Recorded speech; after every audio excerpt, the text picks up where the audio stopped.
Good evening. We're going to go ahead and get started. More people may trickle in. Welcome this evening. I'm really happy to see you all here. I'm Nancy Nyland. I'm the volunteer and special events coordinator for the library and get to manage the Lake Oswego Reads program. I would be remiss if I did not thank our sponsors, who are huge supporters of our program and couldn't happen without them. So I have to thank the Friends of the Lake Oswego Library, the City of Lake Oswego, the Review, Lake Oswego Sustainability Network, Lake Oswego Rotary Club. We are very grateful for their support. On the back table, you can find information to join the Friends. It's a nominal fee, but those dollars go to support membership and the programs at the library. I also want to let you know about a great opportunity to let the city know your goals for the library. The library is preparing for its next strategic plan and is seeking public input from the public from April to mid-June. So you can find a feature on the library's homepage.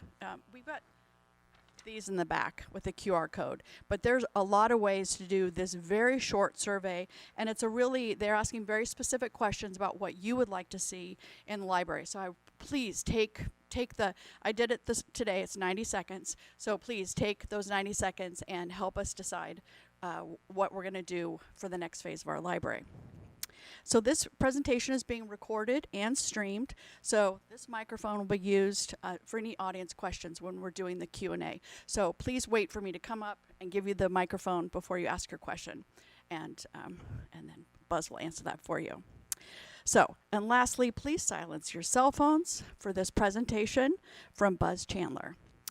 Buzz truly has his hands in so many areas of Lake Oswego, focusing on sustainability and resilience, including co-chairing the Lake Oswego Sustainability Advisory Board, his neighborhood CERT team, and the Aries radio operators. He also served on the task force that decided to recommend a new South Shore fire station, which is happening now, and now he works on the Political Action Committee to bring that project to fruition.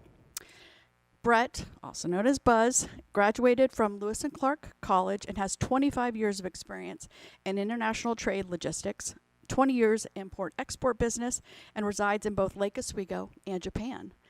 Please join me in welcoming Buzz Chandler. Okay, well, thank you for all coming tonight. And we'll get started here very quickly, but thanks for the introduction. And I just have one quick question. Who here has been to Japan or wants to go? Okay. All right. Well, we're going to take you through a little journey today of Japan and how some things came about with new sustainable cities after the Fukushima earthquake in 2011. And they started putting these pilot cities out there. But also how just their common culture is and their sustainability for recycling and these sort of things, and how they all tie together. So we'll get started here and show you what we're going to do.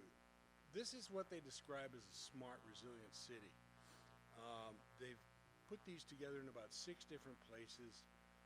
Large corporations have taken over abandoned factory areas. The one that I will be focusing in on is very near our house. It's only about a 10-minute drive away, and it was built by Panasonic. And it's a complete community with single-family homes, a sports facility, a little bit of a retail area, and a very large facility for senior and elder care, all built into the same area, using some very interesting techniques, a lot of solar use, resiliency to extremely strong earthquakes, and other things. It was developed as a pilot city, but it's got about 4,000 people living in it nowadays. So let's start the journey. Here's a torii gate. A lot of places have them around Japan. This torii gate has a reflection pond, and right there, that's a fairly new museum that is the Mount Fuji Historical Museum. And it's in Fujigawacho. It's a UN heritage site. And from here, let's just say, whenever you come to Japan or you leave Japan, everything focuses around Mount Fuji. It's the symbol of the country. So there it is, over the reflection pond. This was taken last fall, just with an iPhone, but it's very picturesque. Even when you're landing in the airport at Haneda Airport, you can look out and there's Mount Fuji greeting you. Or if you're leaving, it's you waving goodbye. You get into the airport, and Japan loves gadgets, and they're very far ahead of us with all sorts of new technology. These are the wheelchairs that they use in the airport, and they're completely AI powered. You grab one, they program in where you got to go. You just get in it, and it takes you off right up to the gate. No humans involved. And it's a little freaky because when you order one up, you may not, somebody in your party or you may not be there at this desk. It just takes off and finds you, and then it comes back. So you're walking through the airport, and these little carts go zipping by you with nobody on them. It's quite something to see. But anyways, you're arriving at the airport, and you might have to do your business while you're waiting for your luggage. But the Japanese, they're very detail-oriented. So you'll see a sticker like this sitting up on the toilet next to you, Make sure that you use the toilet the right way. You don't want to squat on it, anything like this. It's just their attention to detail. Now, the toilet itself has a lot of instructions up here. Do you want to play music? It can dry you, it can deodorize you, it can do all kinds of stuff. So you just see this sitting there on the wall. I just want to flush. Where do I go? So you got to read the instructions. But also you can see some more other things that they don't want you to do in the toilet. And I found this one interesting with these symbols of things not to do. It's a little hard to see this one, but it's somebody playing the guitar in the toilet. They said, don't play your guitar in there. So, it can be a little intimidating when you land for the first time and you start seeing these things, but it's just the Japanese attention to detail. Yeah, this one's kind of good too. Japan, it's shaking and rolling all the time from earthquakes, and that's about how many occur every day. Each one of these dots, the colors refer to how strong they are. The red one's pretty strong, but you can see that it's very normal. I tell you, I can sit there, and there's been times I've been sitting on the couch or something at home, and all of a sudden you'll feel this. And I'll tell my wife, hey, we're having an earthquake. She says, oh, no, we're not. And I'll look outside and I can see the telephone lines swinging. So, they are the most prepared country in the world. Even they're not prepared for everything. This is an area called the Nankai Trough. If this is southern Japan right here, Tokyo would be right up in this area. They're expecting a huge slip of the tectonic plates along here within 30 years, they say. And they figure that they'll have a tsunami in some areas, these areas of red and yellow, of up to 30 meters. That's over 100 feet coming ashore. Now, if you remember Fukushima back in 2011, those were 30 and 40-foot tsunamis coming in then. So 30 meters, they're going to be pretty high. And they have a huge history of writing down, keeping track of any place when they need to look back at earthquake history and how often they occur. You can see how far these go back to 361, 605, and 1946. They've kept a real record, and if any of you were at last night's presentation about the geology and everything of what we can expect here on our coast, the way they figured out that it was around 1700 that there was a major tectonic earthquake here was because of an orphan tsunami that hit Japan, and they had records of it. They didn't have an earthquake, but they had a huge tsunami. It was from the earthquake here. This is what you might see. This is kind of an AI rendition of Sendai Airport, which is in northern Japan where the Fukushima earthquake happened. And the airport is pretty close to sea level, but this is what it would look like in a major tsunami, although they had one. But they embellished it a little bit. But this is how high they figure the death toll will be if a large earthquake hits one of the major metropolitan areas like Osaka, Tokyo, Kyoto, those areas. And this is just another sort of rendition of it, of what you might see in the city streets with a tsunami coming by. After the earthquake, you have 20 minutes, a half hour usually after an earthquake before a tsunami hits, depending how far offshore it is. But if you're ever in the area like on the coastline here, and you have an app on your phone that gives you an alert, or you hear the sirens go off, don't even think about it. Head to high ground. You know, if you're not in your car, just walk, you know, or run wherever it is. You got to get up. They say 50 feet. I say get up 100 feet because you just never know. Right here, this is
goes on. So this just was put in there so that you could see what an older Japanese city looks like, what the culture is like, how they depend on each other, they look at each other and help each other out. This is right after the Noto earthquake at our house on January 1st, 2024. The earthquake happened about 4:35 in the afternoon. My wife and I were out, we were taking a walk around the neighborhood, and there was a moment where we were both walking along, and I kind of stumbled a couple times, and then she did, and we just thought, oh God, we're getting old, you know, we're gonna fall over, something like this. Well, it turned out the earthquake was happening right at that moment. And in our area, the shock waves were starting to come through. That's why we were stumbling. But you turn on the TV and you know something's happening. First of all, he's got his hard hat on because they've had a number of times where somebody's announcing on the TV and the lights and everything start coming down from the roof. So they're serious. But when they say this, they're not joking. And right here, the yellow areas on the map, that's where there's an advisory for a tsunami, and the red area is there's a warning, you better run. And they are not joking. Also, you see down here it says a M7.6 quake. That's the strength from their measurement system. And in Japan, they measure earthquakes by how much shaking goes on. Whereas here in the United States, the way that they measure it is how much energy is at the point of the earthquake, the epicenter. So it's an energy thing, whereas this is how much shaking's going on. And what they also do, and you'll see in another picture coming up, they show you the amounts of shaking as you get away from that epicenter. So it can tell first responders exactly where major damage might be, where they're needed the fastest, and also people who are watching TV or you have a relative or friends, you'll see like, oh my God, there was an earthquake over near Bob and Betty's house, you know, where they're living. I wonder how they are. And you look at it and the map says, oh, it's about a 3. Well, they should be okay. They're not up where the 7.6 is, where things got leveled. So it's a little bit different system, kind of makes a lot of sense. ツアーで地震発生時に撮影された映像です。天井に吊り下げられた看板が大きく横に揺れています。撮影した女性は立っていられないほどの揺れでしゃがんで頭を守りましたなどと話していました。同じ金沢市の住宅で撮影された映像です。家全体が大きな音を立てて激しく揺れている様子が確認できます。テレビが倒れそうになるのを手で押さえています。7種類の住宅が激しく揺れました。こ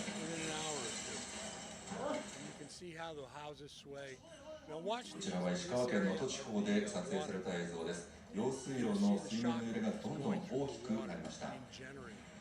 住宅に備え付けてあるガスボンベが揺れて倒れる様子が確認できます。石川県の各地で被害が出ています。珠洲市役所からの映像です。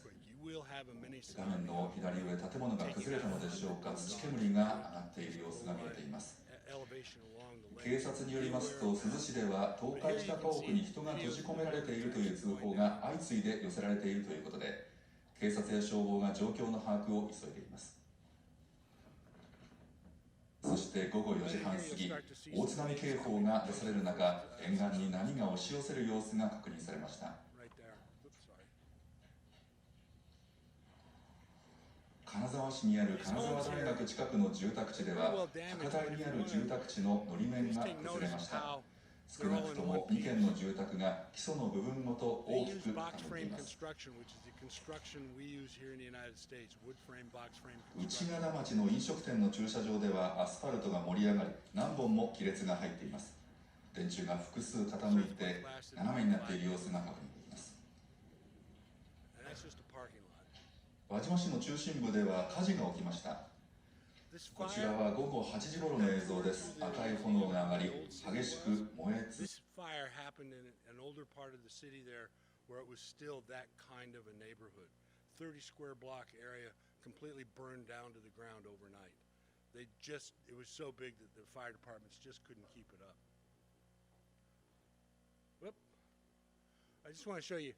You can see it says 7.6 just outside there. You can see a 5, there's a peninsula out there just off the frame. But as it came over, you can see how the earthquake measurements, they decline the farther you got away. We live right around where that 3 is.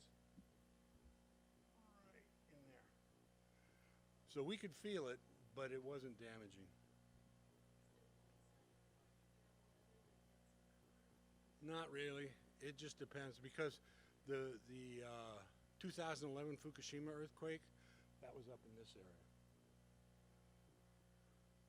The whole place. Well, one thing that does happen, this area right here, it's called the Tokaido Gap.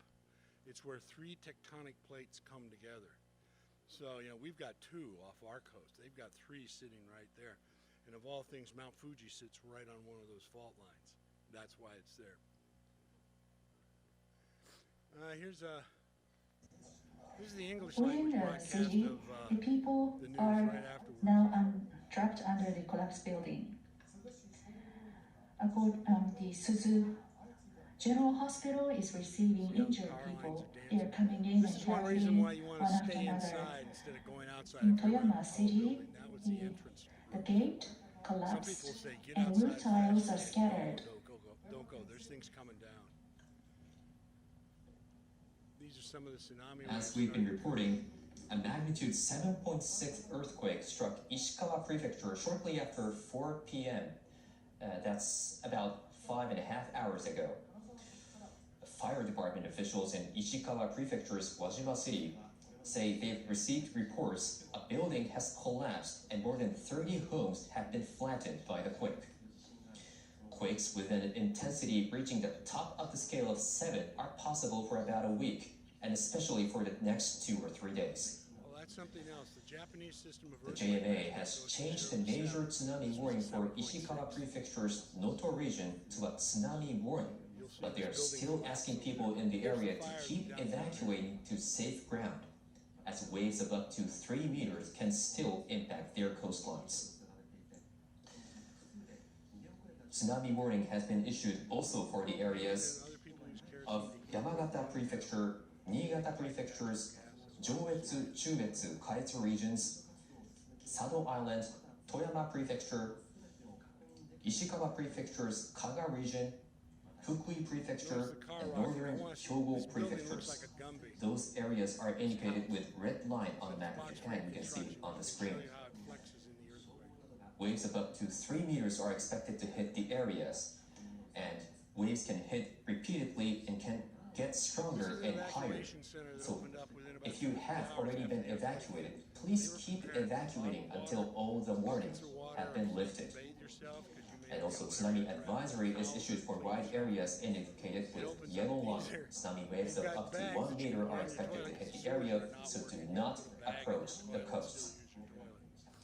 Now, let's listen in to our Everything. Now, this building was built to withstand earthquake. It's a 7-story condo building. And what happened is, in this earthquake, the ground movement was so great that the foundation collapsed. The building itself stayed in one piece, but over it went. And something I want to point out to you, if you can see this area right here, that's a fire department. They went in from this end and they were literally tunneling through the building to find survivors, or you know, to just get people out who passed away. And I think the heading says it enough. But this was out in that yellow area on the map. This is the next morning. Now here's a box frame construction house, very typical of what we would have here in Lake Oswego. You can see that basically it's intact, but the hillside moved and went away from it. If you look closely, I don't know if you can see it from back there, you'll see some of the concrete foundation is still with the house. They build a little bit differently over there for their foundation. What they'll do is that they'll dig trenches and they'll pour concrete, and it'll be about this wide, 24, 40 inches wide. Then they'll pour a second foundation directly on top of that with just a little slip sheet. Then they build a house off of that. And the theory behind it is, and it usually works pretty good, is that for most of the time the house will skate over the lower foundation during the earthquake. So instead of one big shaking object, this is allowed to slide a little bit, and pipes that go into your house, like for gas or water, they're flexible pipes coming out of the ground. So they build for the lower intensity earthquakes that you'll have some movement this way. Question? This is that area that was on fire. 今も煙が立ち込めています。輪島消防署によりますと、輪島市内の河合町にある輪島塗の老舗の会社のビルが倒壊して隣の建物を押しつぶし、そこにいた2人が逃げ遅れて取り残されているという通報があったということです。この他に家屋が倒壊したという通報も50件以上寄せられ、輪島消防署は現場の確認や救助活動を進めています。石川県警察本部によりますと、今回の地震による死者は今日午前5時の時点で七尾市では50代の男性と女性、それに20代の女性の3人と、輪島市で10代の男性1人、羽咋市で70代の男性1人、志賀町で90代の男性1人の合わせて6人に上ったということです。震度6強の揺れを観測した七尾市にある公立能登総合病院の災害対策本部によりますと、昨日午後8時現在で33人が搬送されたということです。このうち七尾市の50代の女性の死亡が確認されたほか、重傷が2人、軽傷は30人だということです。病院では地震の後断水が続いていて、手術や透析ができなくなっていて、病院は県に給水車の支援を依頼し、今日中に到着する見込みとなっています。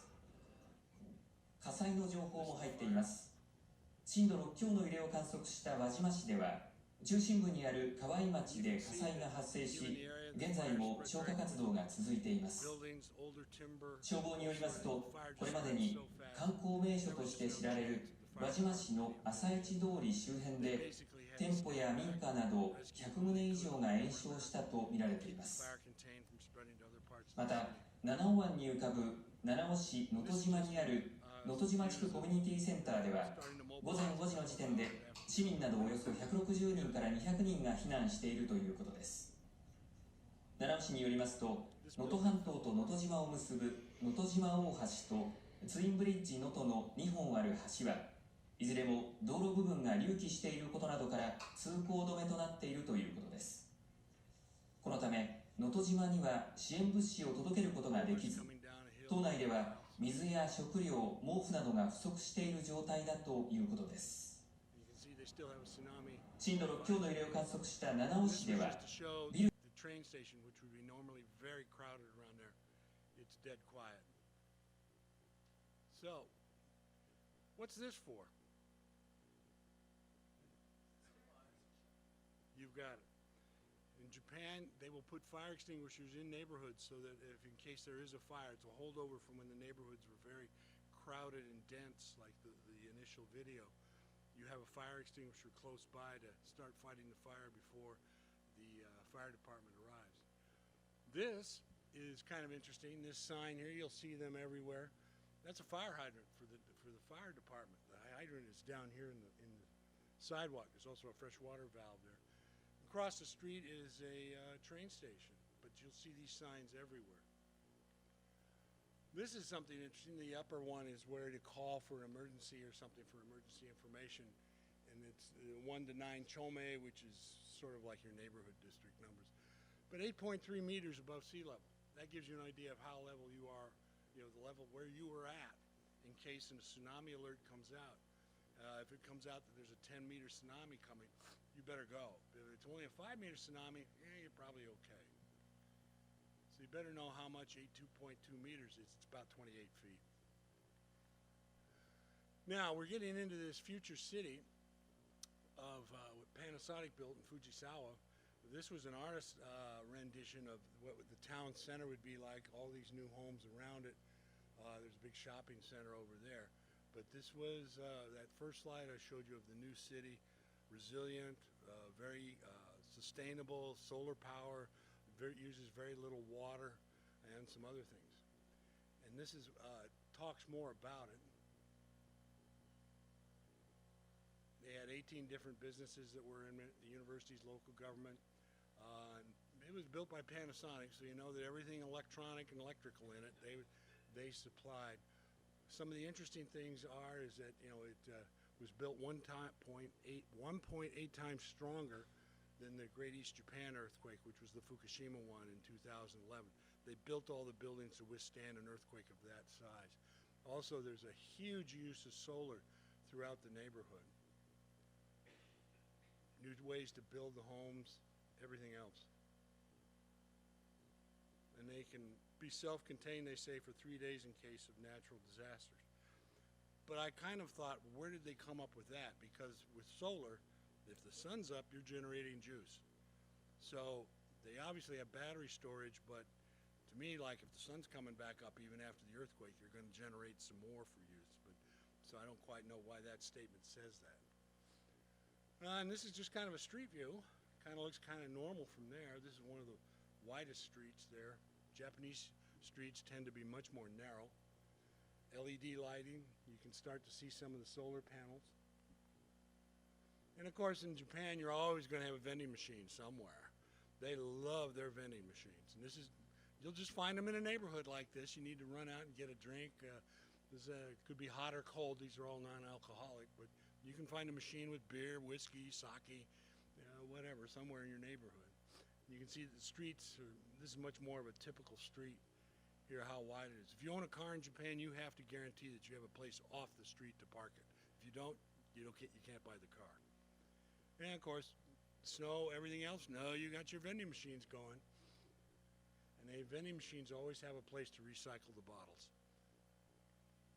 This one's up in Hokkaido. They just had a big snowstorm, so they dig out the vending machine, but they're still working on getting the entrance to the drugstore open. So you can see where the priorities are. This was January of this year. They had a number of big storms come rolling right through, and they had about 15 feet of snow come in a week. And this is what it typically would look like, soft drinks, whatever. But there's a tip, if you're ever over there, what you might want to take from it. If you see blue where the price is, that means it's a cold drink. if you see hot or red, that's a hot drink. And I have to admit, a lot of these canned coffees and stuff, they're quite good. So coming out of a vending machine, you can find it anywhere. Just back to Panasonic City, this just gives you another view of the various homes. Some of these are built like townhomes. The solar on there. The landscaping is all lower water usage. It takes less care, less fertilizer. This area is against an edge. It's along the edge of the city. There's a main street right here. It's actually a main highway. But there was kind of a dead space here. So what did they do? They filled it in with solar panels.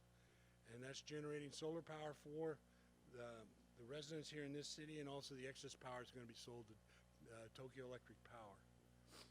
This is a view of the area that they built. These taller buildings are across the main street. They're farther over. But this is kind of what it looks like from up above. This is the city where they have their sports center. There's tennis courts, other things, a pool down in here. There's a little bit of retail over on that side. And then this is the other end of Panasonic City.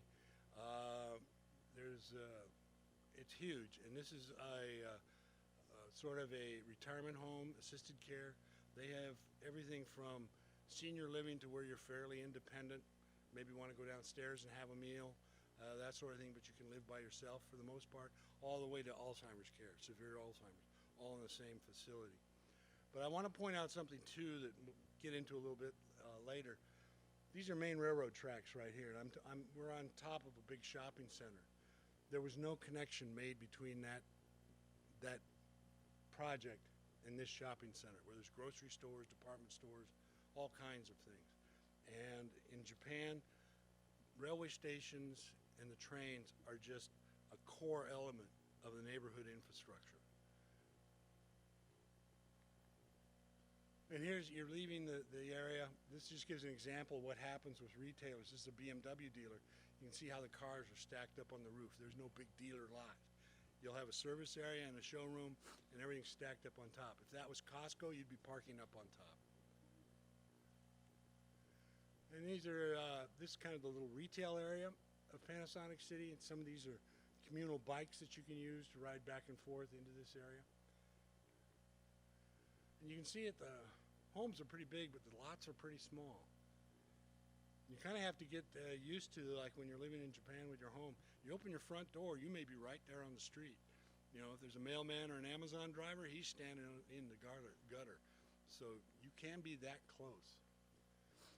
And they've put walking paths through there, but notice here, no bicycles. That's for pedestrians only. Just another view with a little bit of a town center there. But there's private parking right there for the home right there. And this street's kind of wide for a Japanese residential area. The older streets are about 2-3 feet narrower. And here you can see another view of all the solar. But the buildings will have like a brick facade on them, but these are all wood frame construction with reinforcing steel in them.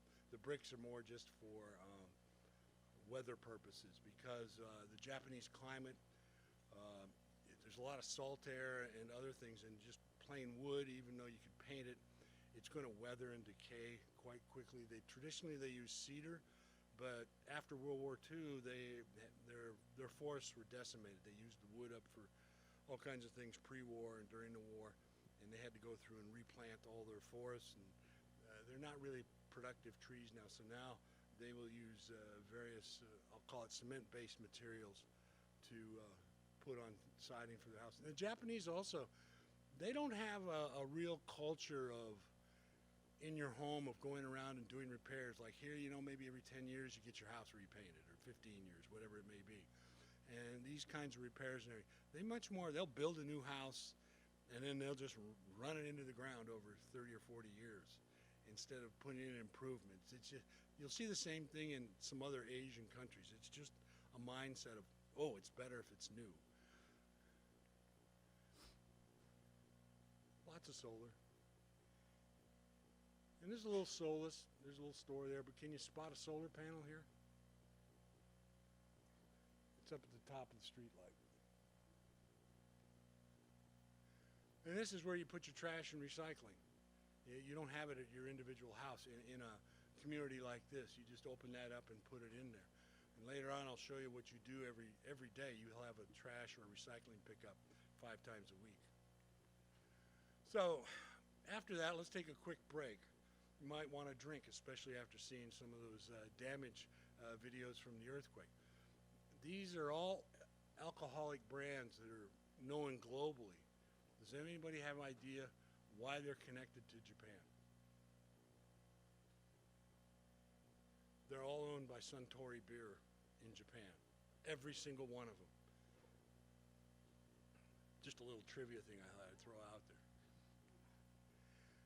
And in Japan, as I said before, you have to have a place to park your car, off the street. But even in neighborhoods, these are just some apartments and whatever. This is a parking lot, and it's in the middle of a neighborhood. You can be walking down your street. Your neighbor, say there's an empty lot in your street for whatever reason, somebody will go put a parking lot in there so people can park because there's no place on the street. The streets are too narrow. Yeah. You might find a lot like this where there used to be a house, so the private landowners just paved it over. People will have an assigned space and they pay monthly. Now this one's kind of unique. This condo here, they didn't really have a lot of room to put in any parking, so they have a turntable.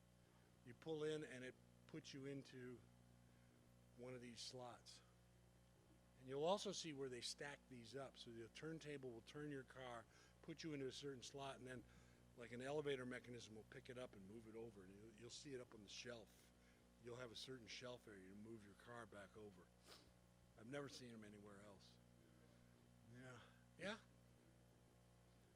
So let's just take a walk around a normal, sort of neighborhood. You'll find a lot of little shops like this where here's the door to their house. They're probably living in the back on this one. A couple of stools out here, but this is a little takeout restaurant, seafood. Typical street, two-way traffic, along with pedestrians, bicycles, motorcycles, delivery trucks. Oh, they have big Mercedes too. Yeah. One of the things that most Japanese cars have, though, is on the wing mirrors on the outside. There's a button you press and they fold in. And a number of times, to pass the car on our street, I'll have to pull in the mirrors. If I don't pull in the mirrors, we're going to clip. And we're both right up on the curb on each side. So this is just another view of sharing the road. You can see that it's quite normal. And they're narrow, so it's an auto shop wonderland, easy to scrape a wall. But the funny thing is, in Japan, it's very hard to find a car with body damage. If somebody happens to hit something the wrong way, it disappears into the shop almost immediately. Now, vending machines, like I said, they grow like weeds around here. This is just walking down the street. You can see one here. There's one down there. This is just normal. Get used to it if you're ever in Japan to see vending machines everywhere. And you kind of have a tendency to overlook it because they're just so much part of the local landscape. And they each they'll recycle their bottles, but there's something else we'll get into in a little while. Oh, there's an election happening. You can see this in the middle of your neighborhood. The local politicians are putting their names up. But over there, elections are only allowed to last 3 weeks. That's it. So none of this years-long stuff that we go through and whatever, but they'll put their picture up like this. And these signposts are put up, and then they come down immediately. So it's just the way they do things. And just here's another example of these small neighborhood restaurants down here. The owners will live upstairs, maybe a tenant farther up. Could be 3 generations living up above. You'll have say parents and their kids. The grandparents will live up above them. It's very common to have 3 generations in one home. This one is kind of a hairdresser, and they live next door. Now this is kind of interesting. This is in our neighborhood, walking around. You'll find this interesting architecture. They really do go explore. But I kind of wonder, how'd that door show up there? And the only thing I can figure out is that it was put there because Japanese stairways in most homes are very narrow and very steep. And that's to get out bigger things like a couch or something like that they can lift it up there and get it in. Now this is like what I call a home-based business. This gentleman's house, he's on this street, the beach is across the street. but he's got 4 vending machines right in his front yard. You know, if you're walking along, hey, he'll help you out. You know, here's what do you need? You know, so home-based business. And the vending machines? No, they're pretty steady across the whole country. Now it's a nice little noodle shop. It's very popular. The family lives up above. The entrance is right here.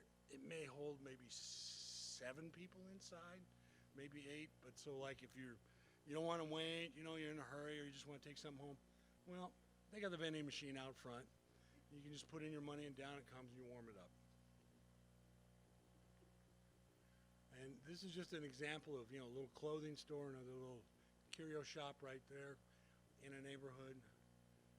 And this is the building where they're in. Of course, they've got the vending machines and a liquor store over here, which is, get you, here's a full service liquor store, but yet they still have their vending machines. They did take out the beer machine though, it's not there anymore. Some do. And, you know, homes will share garages, or driveways. Double mailbox here, so they have to work out with, you know, whoever the neighbor is of who parks where. This is just some more neighborhood pubs living up above it. So this is all sustainable of supporting your neighbors. You know, everybody in the neighborhood knows each other. They'll look at you and talk, and you know, they're looking out for everybody, but they're also you know, things that happen if somebody's sick. You know, they'll all work it out. I can give you an example. It was January 1st. Many years ago. For some reason it was a cold, crisp winter evening, and I just thought, God, just having a little sake before, you know, getting in the bathtub at night and soaking in the hot water before I go to bed, that would just be perfect. We didn't have any in the house.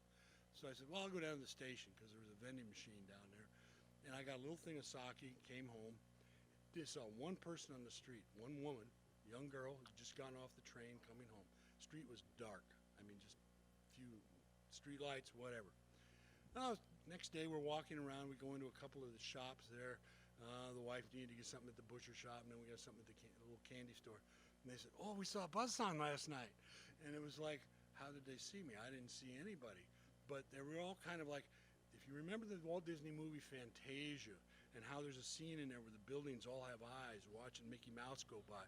That's the feeling I got. And so people know what's going on in their neighborhood. So this is neighborhood support, which is all part of not only being, you know, resilient for disasters, because something that CERT and other things that they teach here, you have to understand that the first 72 hours or so, if you're going to need rescuing, it's probably by your neighbors.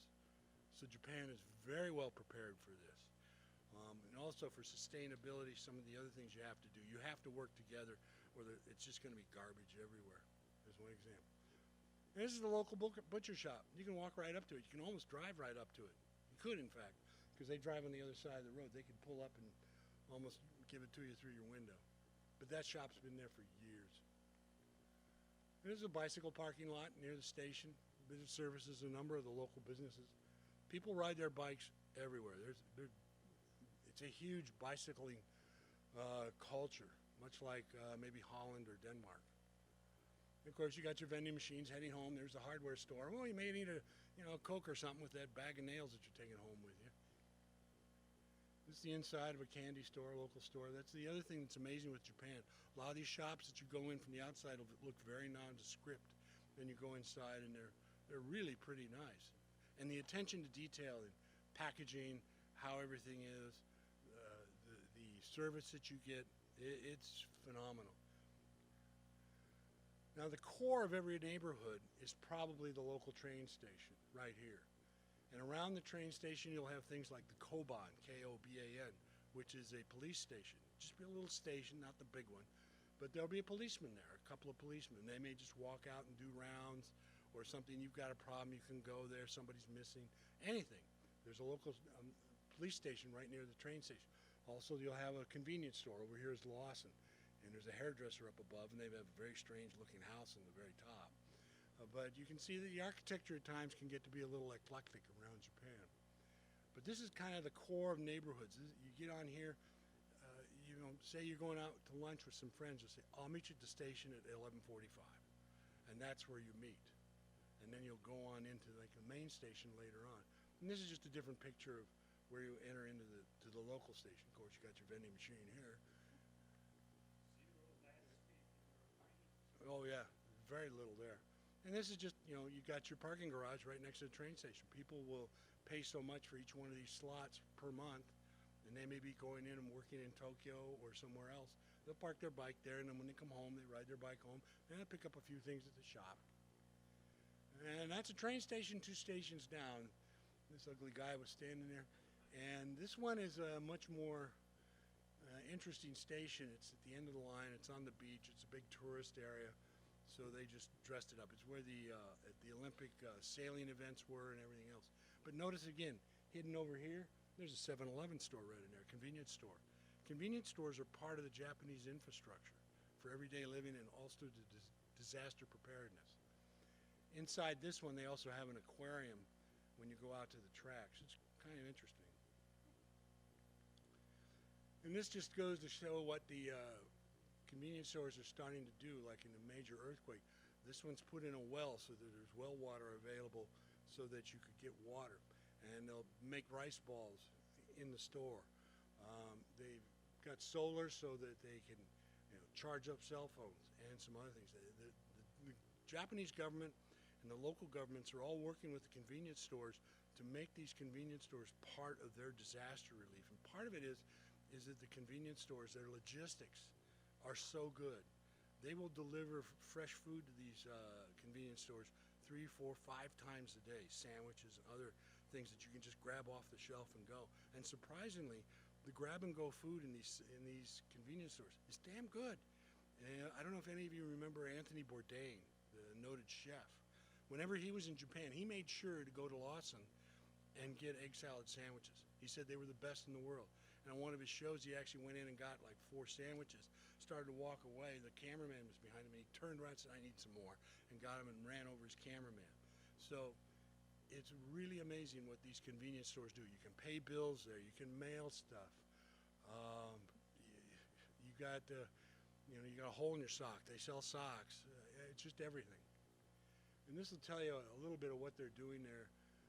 Now at this one store, they're putting in Starlink antennas so that there'll be Wi-Fi connections in a major disruption. It is planned as a regular outlet, but it's got everything going on. Storage panel for solar panels, etc., whatever you need. Well, the disposable toilet is because the sewers will be closed. You have a bigger? Well, they have it. It'll be like a porta potty, you know, something like that. But they also, I'll show you what they also sell that you can take home. This is kind of a famous scene. I just threw this in there. This is a hottest picture in Japan the last couple of years. It was on some anime mag, Instagram, TikTok. Somebody, influencer, took the picture of this. Thousands of people now are showing up to take this picture with Mount Fuji behind this family mart. So much so that they had to set up guards here so that people weren't standing in the parking lot to take pictures. And across the street, they had to put up a big high fence because they were in front of a dentist's office. People couldn't get in. There'd be 1,000 people there trying to take this picture. Why this picture? Who knows? But the convenience stores have become a thing with a lot of foreign tourists. And like it says here, there's a $2 pair of socks that have become a hot item with a lot of people for some reason. And here's your inside your local train station. Oh, we've got another vending machine while people are waiting for the train. One here and one on the other platform, no matter which way you're going. This would be like for us, it's one station away. This area right here is the central station, Fujisawa. You have elevated walkways going both ways, and you have department stores, you have huge electronic stores, restaurants, clothing stores, everything you can think of.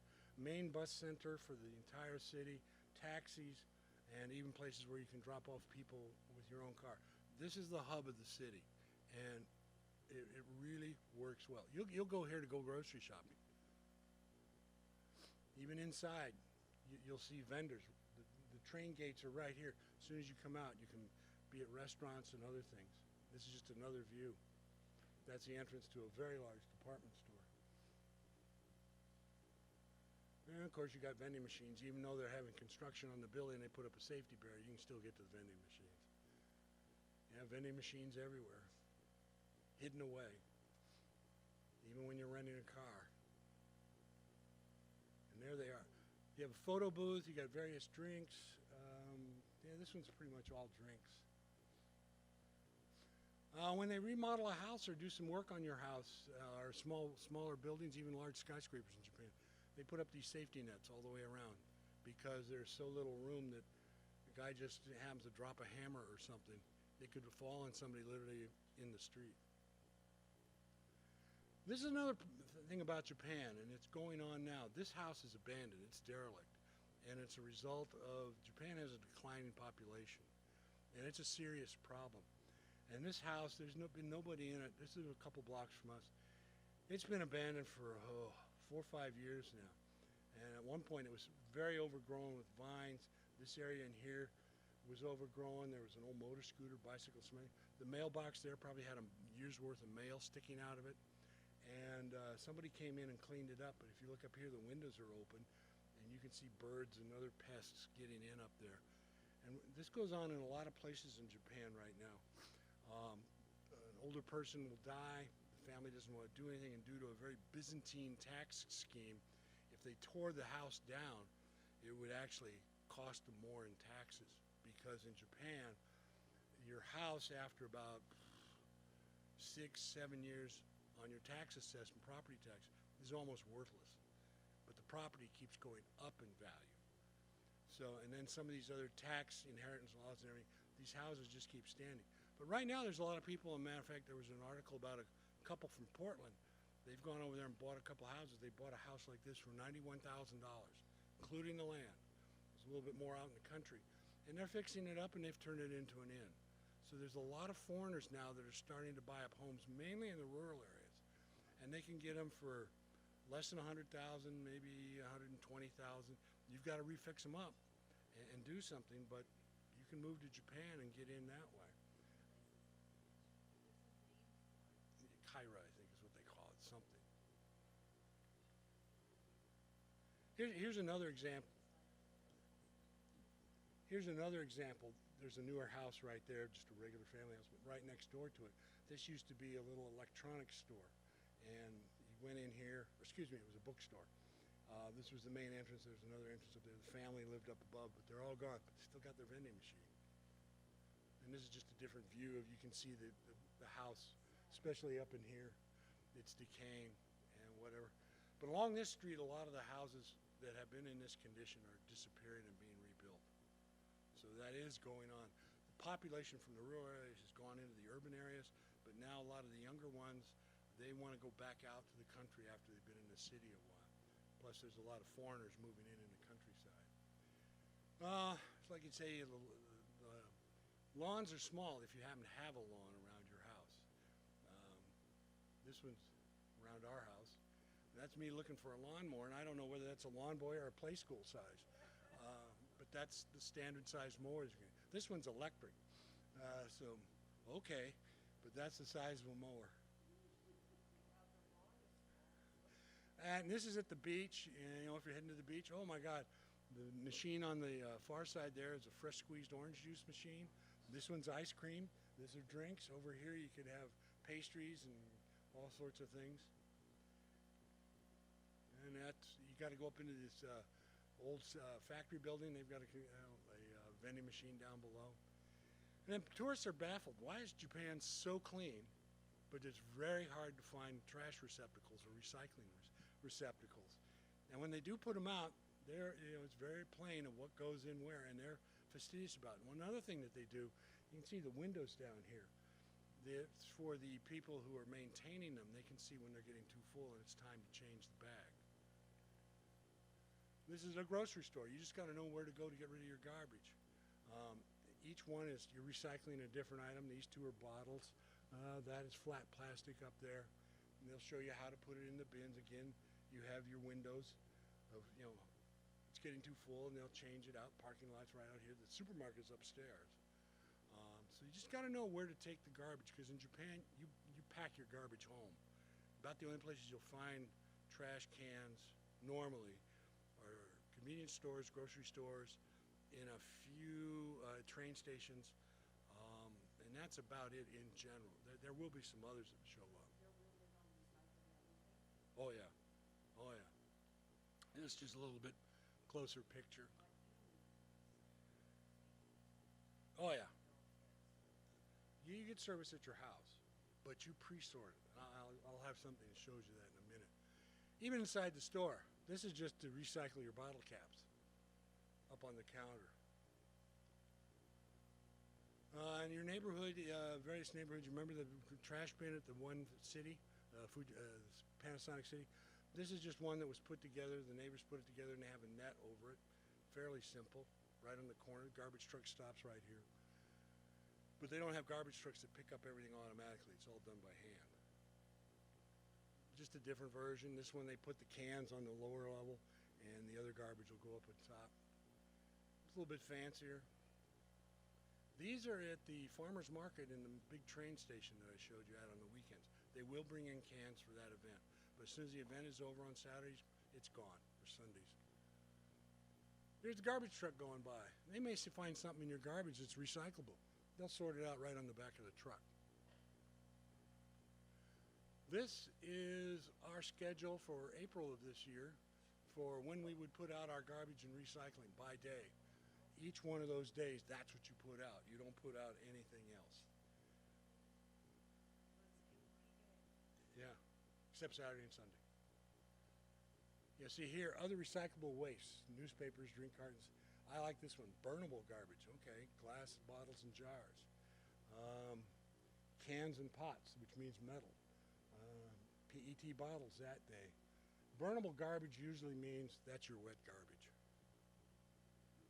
But you can see that what they're trying to do is prevent the crime of contamination into the various recycling streams, and they start it right at the source where you're disposing of it.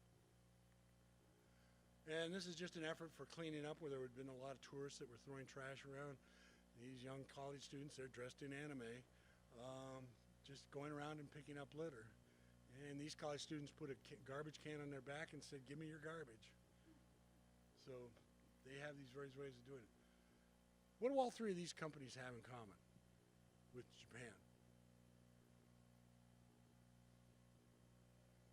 They're all still in business. 7-Eleven went over to Japan in the 70s, and they got into financial trouble, so the Japanese partner of 7-Eleven eventually bought out all of 7-Eleven. 7-Eleven in the United States is now owned by 7&I in Japan. Tower Records is still going strong. Japanese love to buy their CDs. That's how they figure they support their artists, not by Spotify or streaming. They want to buy the CD. And then Lawson here, it was a chain back in the Ohio area in Pennsylvania. Fresh milk, eggs, this sort of thing, got to be very big. They opened up a franchise over in Japan many years ago. They've gone out of business. They've disappeared from the United States, but they're the second largest chain in Japan. They're tied in with Mitsubishi. You go into a store, what the hell is this thing? That's where you take your umbrella when it's raining so that the umbrella doesn't drip on the floor. You pull it through there and it takes all the wet water off of it. Remember, attention to detail. This is just you go in the grocery store. They recycle everything, but they love to package. These are some fruits that you normally wouldn't eat yourself. You would be giving these away. So they're packaged a little friendlier. Like these oranges down here, they're about $44. Wow. These are strawberries. $6. This is about $6. It's a white strawberry. Just things that you'll see in the store, but notice they all have foam around them so they don't bruise. But why? Foam. Oh yeah. Yeah, this is Kobe beef. This is the display. I mean, the attention to detail and display how they sell things. Yes. I'm talking about disaster, even in the grocery store. This is all disaster supplies. These are dehydrated foods here. There's other types of supplies over there. You can see some ice chests and other things. And you can even get your plastic bags to put on your toilet when the sewers aren't working. They have it all ready to go. And of course your porta potty if you've got enough room. But it's all in your grocery store. Now, I saw these in the store and I just thought, what the hell? And turns out that's where you put your kid when you're going to the train or the airport. The cart is also your luggage, your carry-on luggage. And no Starbucks in every corner, you got a vending machine. Now this is daycare.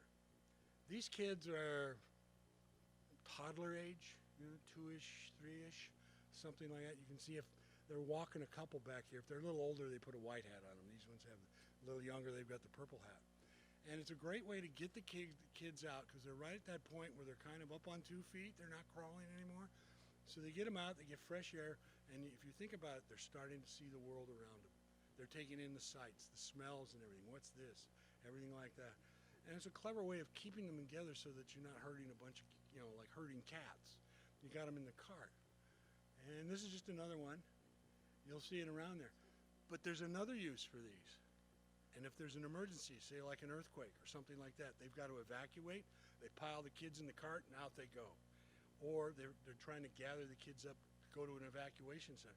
Kids go in the cart and off they go. And you think about, it's a very simple idea. But how do you handle a whole bunch of kids? You'll have worried parents, everything else. You got them in the cart, Yeah. And then, am I getting too tall here? What's going on?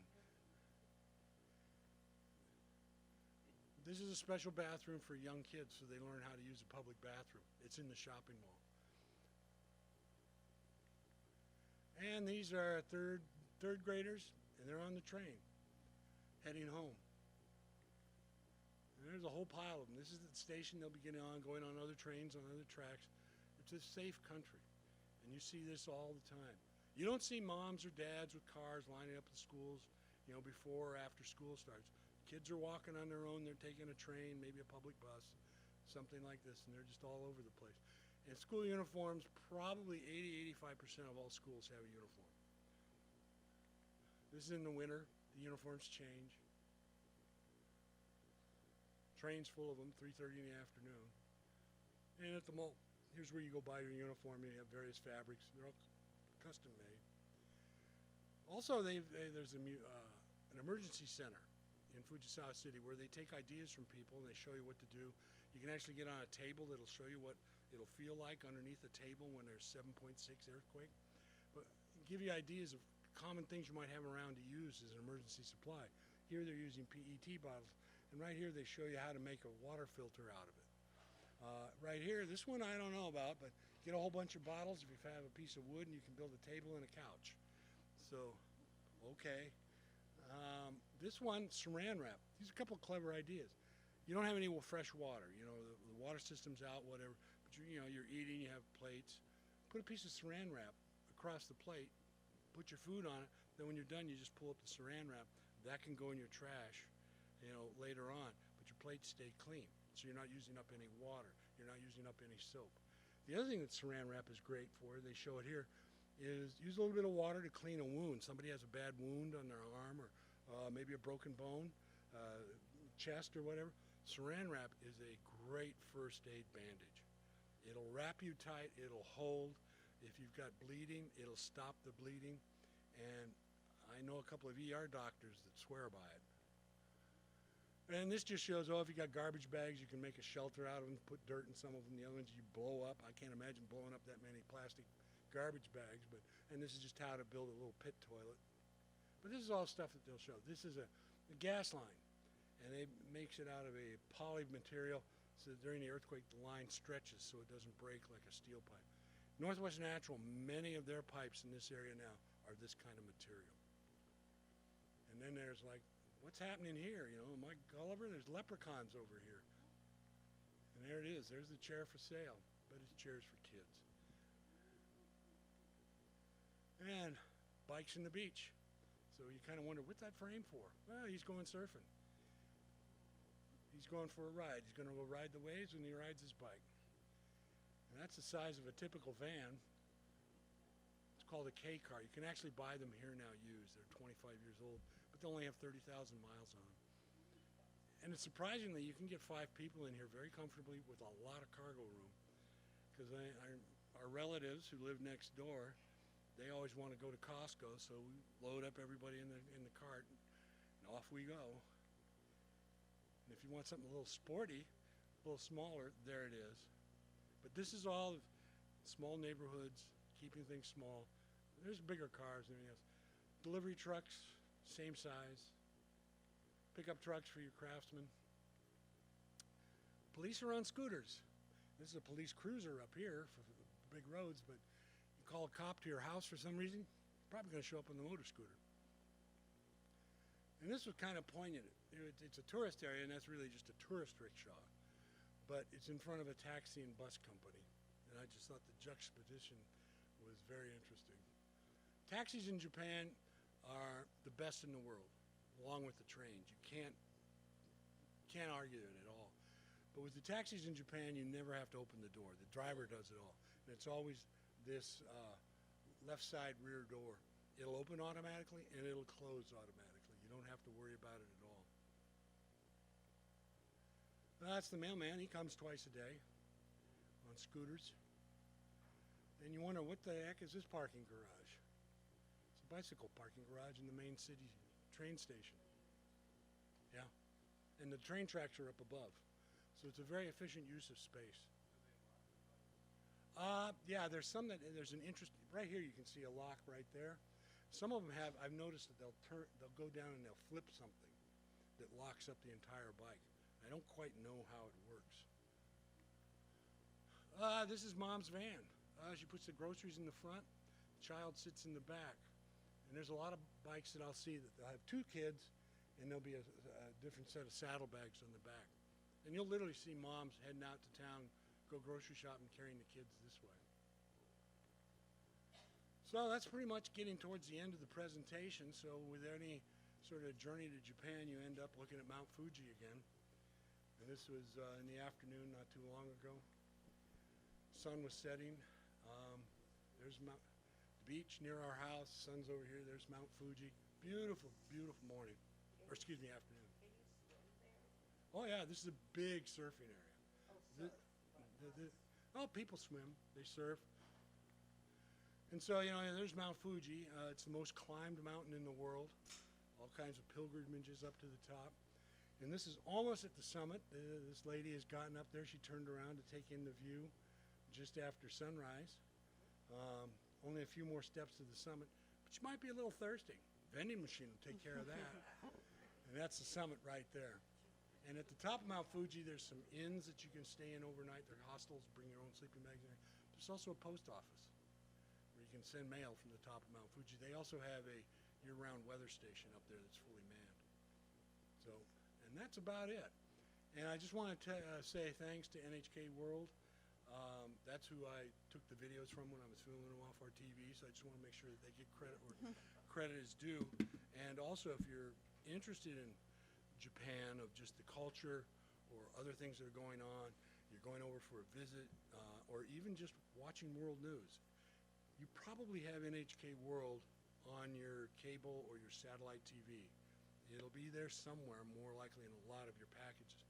But if not, just go NHK World Japan online, a Google search, and you can stream everything that they have. And they'll have shows on culture, going and visiting this thing, bicycle trips, disaster prep, just shows about Japan. On the TV, every hour on the hour, they'll have at least 10 to a half hour news, which is interesting to watch because you get it different from here. So, and that's about all I have. So, any questions? Yes, sir. So earlier in your presentation, on the television, there was a banner that said evacuate immediately. Yeah. And that seems really vague to me, because shouldn't it be more specific? You know, because if a bridge is out, you don't want to go toward the bridge, you want to go in some other direction. So is there follow-up to that, or? Yeah, you couldn't get some of it because it wasn't all in English. But evacuate immediately. What it meant was that red band along the coast. There was other in Japanese that said, if you're in these red areas, evacuate immediately. But the other reason they put evacuate immediately there is for us foreigners, so it gets our attention right away. That's part of it in their thinking. So they know where to go. Yeah. Oh yeah, they know where to go. Also, most townships, big cities and everything, they do have, if you go visit, just Google like Tokyo City Government Foreigner Disaster or something. They'll have apps that, you know, where you can tune your phone and get alerts and that sort of thing. It's a little hard to find sometimes, but they're there. So. I'm curious of what the business rationale is for like convenience stores to provide some of these like kind of emergency services that wouldn't be used except in an earthquake, and also maybe why Panasonic would want to be engaged in building a city.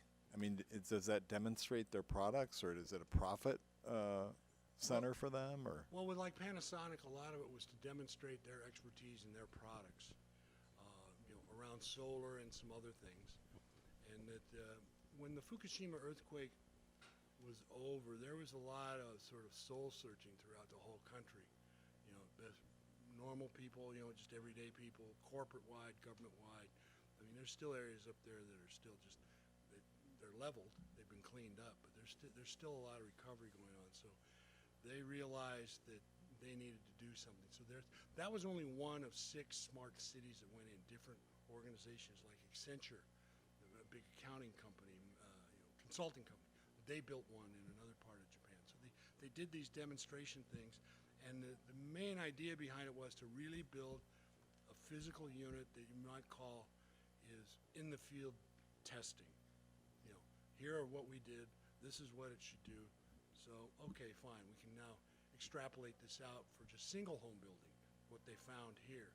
You know, you can build a single home, that sort of thing. It's sort of call it a demonstration project, is what they're after. The convenience stores, it's just convenience store competition in Japan, because there was another, at that Noto earthquake, there was a convenience store near the epicenter that was undamaged. All the stuff had come off the shelves. At 10 o'clock or 11 o'clock that night, it reopened, and it was packed. People were rushing in to get supplies. So for the convenience stores, you might, in Japan, you know, if you notice the one slide, you know, 500 some odd earthquakes a day throughout the country. It's just part of doing business, you know, to be prepared. And so the government realized that these convenience stores, they're just everywhere. It's a great place that can become a community center and to use. And so it does have a business relationship to it, but it's just part of good citizens type relationship. 3 questions, if I may. What did they do with the building that's slid off of the foundation? How do they get it back up, or do they just demolish it? My second is, in the beginning you said that they're one of the major prepared for earthquakes. 298,000 people's lost lives seems like a lot for a prepared nation. And do they have issues with building of data centers like we do? We'll start from the building that fell over, that big one, that's going to be demolished. It's just, that's all you can do. The 298,000, that's an estimate, but that would be of like a tsunami and earthquake hitting a major metropolitan area like Tokyo, Yokohama, Kawasaki, maybe Osaka, Kobe, because part of that too would also be the tsunami coming in besides the earthquake damage. So that would be total, and maybe some fires. So.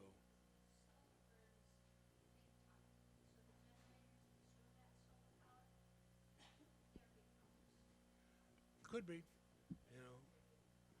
As far as data centers, I don't really know what problems they're having yet, because Japan's only got about 20% arable flat land.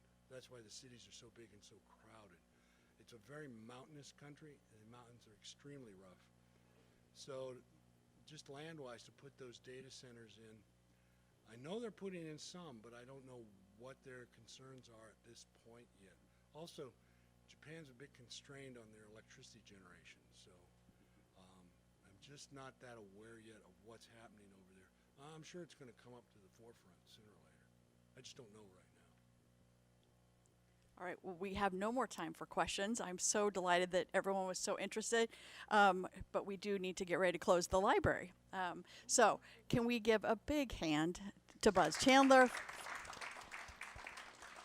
Thank you so much, and I'll look forward to seeing you at the next LO Reads event.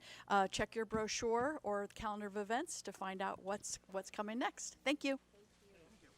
Sorry, I went a little long. That's great. How much time do you live here? And also, when did you start doing this? 40 years ago. We're over there at least once a quarter for 3 or 4 weeks, back and forth.